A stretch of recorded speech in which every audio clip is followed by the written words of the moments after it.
રાજ્યમાં છેલ્લા 24 કલાકમાં 33 તાલુકામાં છૂટોછવાયો વરસાદ નોંધાયો છે, જેમાં ગાંધીનગરના દહેગામમાં 2 ઇંચ અને જામનગરના જોડિયામાં 1.18 ઇંચ જેટલો વરસાદ નોંધાયો છે. દરમિયાન હવામાન વિભાગે જણાવ્યું હતું કે આગામી 7 દિવસ રાજ્યમાં હજી પણ હળવાથી મધ્યમ વરસાદી ઝાપટાની શક્યતા છે, તેમજ ઉત્તર ગુજરાત અને સૌરાષ્ટ્રમાં હળવાથી મધ્યમ ઝાપટાની આગાહી છે. સાથે જ હવામાન વિભાગે જણાવ્યું હતું કે શક્તિ વાવાઝોડાનું જોર ધીમું પડ્યું છે, જોકે માછીમારોને દરિયો ન ખેડવાની સૂચના છે. અત્યારે દરિયાકાંઠે DW2 સિગ્નલ લગાવવામાં આવ્યું છે.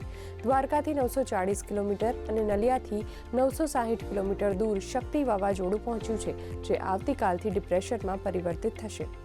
6, 7, 8 अक्टूबर को और उसके आगे थोड़ा बारिश का जो हल्का से मध्यम बरसात का स्थिति रहेगा वो कम हो जाएगी. मेनली रहेगा दक्षिण और क्षेत्रों में गुजरात रीजन के दक्षिण क्षेत्रों और सौराष्ट्र के भी दक्षिण क्षेत्रों में हल्का से मध्यम बरसात का संभावना रहेगा.